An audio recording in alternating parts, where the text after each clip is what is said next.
Life insurance क्यों करें?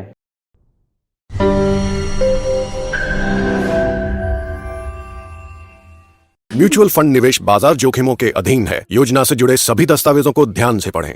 दोस्तों, हमारे जीवन में और हमारे बिजनेस में रिस्क होता है। एक्सीडेंट, रोड में एक्सीडेंट होने का रिस्क होता है, हमारे बिजनेस में हमारे प्रोडक्ट्स के फेल होने का रिस्क होता है, और हमारे बिजनेस में हमारा कस्टमर हमसे माल लेने के बाद पैसे न दे, इसका भी रिस्क होता है। तो हम देखते हैं कि हर तरफ रिस्क है और ये रिस्क हमारे कंट्रोल में नहीं होता है, लेकिन इस रिस्क को कम करना हमारे हाथ में होता है और बिजनेस मैनेजमेंट की लैंग्वेज में हम इसे रिस्क मैनेजमेंट कहते हैं। क्या होगा अगर किसी व्यक्ति की जवानी में ही मृत्यु हो जाए, तो उसकी पत्नी, उसके बच्चों का क्या होगा? उनको हर महीने जो घर का खर्चा चाहिए या बच्चों की फीस चाहिए, वो कहाँ से आएगा? इस रिस्क से बचने के लिए मौत और जीवन तो किसी के हाथ में नहीं है, लेकिन ये हमारे हाथ में है कि कोई लाइफ इंश्योरेंस पॉलिसी ले करके इतने अमाउंट की हम ले लें कि किसी की डेथ होने पे उसके घर वालों को इतनी बड़ी रकम मिल जाए कि यदि उसके घर वाले उस पैसे को बैंक में फिक्स डिपॉजिट के रूप में या म्यूचुअल फंड के किसी अच्छे प्रोडक्ट में इन्वेस्ट करते हैं, तो वहां से हर महीने उनको इनकम आती रहे और वो इनकम इतनी सफिशिएंट हो कि उनका घर का खर्चा और बच्चों की पढ़ाई वगैरह होती रहे,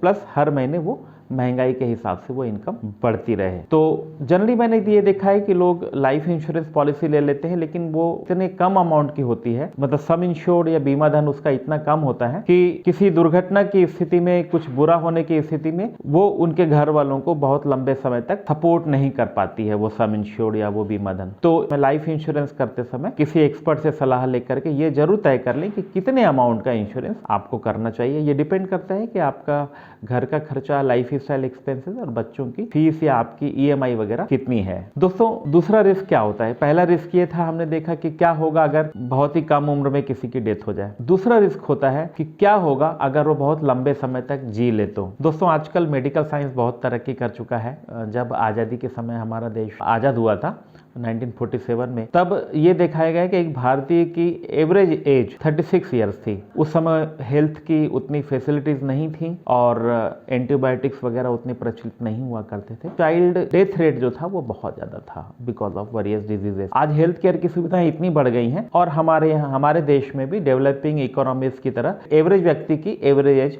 बढ़ चुकी है। तो दूसरा रिस्क है कि क्या होगा अगर मैं 80 साल तक, 90 साल तक, 100 साल तक जी लूं, तो क्या मेरे रिटायर होने के बाद मुझे इतनी इनकम मिलती रहेगी, पेंशन बोलिए या मंथली इनकम बोलते रहिए, जो मुझे 90 साल तक सर्वाइवल में हेल्प करे? और क्या ये इनकम हर साल बढ़ती रहेगी? 60 साल में जितनी मंथली इनकम चाहिए, 70 साल में उससे ज्यादा चाहिए, 80 साल की उम्र में उससे ज्यादा चाहिए। तो इसके लिए फिर फाइनेंशियल प्लानिंग की जाती है, रिटायरमेंट प्लानिंग की जाती है। तीसरा रिस्क होता है कि क्या होगा अगर मैं या मेरे घर में कोई बीमार पड़ जाए, तो क्या मेरे पास इतने पैसे हैं कि मैं हॉस्पिटल का खर्चा दे सकूं? मेरे पास कोई ऐसा हेल्थ इंश्योरेंस है जिससे मेरे रिश्तेदारों का या मेरे घर वालों का बीमार होने पर या मेरे बीमार होने पर वो बिल पे हो सके? जनरली मैंने ये देखा है कि लोग हेल्थ इंश्योरेंस का प्रीमियम बचाने के चक्कर में हेल्थ इंश्योरेंस या तो नहीं करवाते हैं या बहुत कम अमाउंट का करवाते हैं। मेरे एक कस्टमर हैं, उनका ये लॉजिक था कि सपोज मैं 20,000 रुपये, 25,000 रुपये प्रीमियम पटाता हूँ, इससे अच्छा 20 साल तक मैं उसको सेव कर लूंगा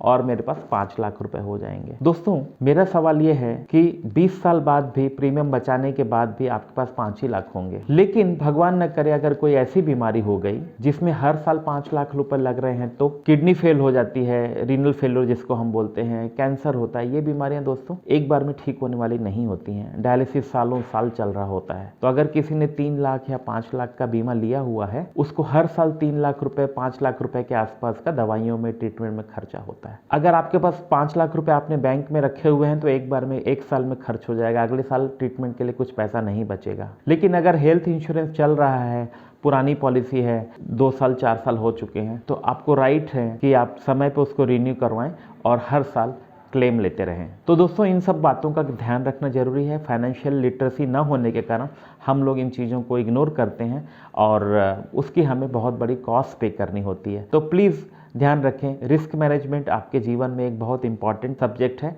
इसे सीरियसली लें and try to manage your life, try to manage your risk in life as well as in your business. Thank you.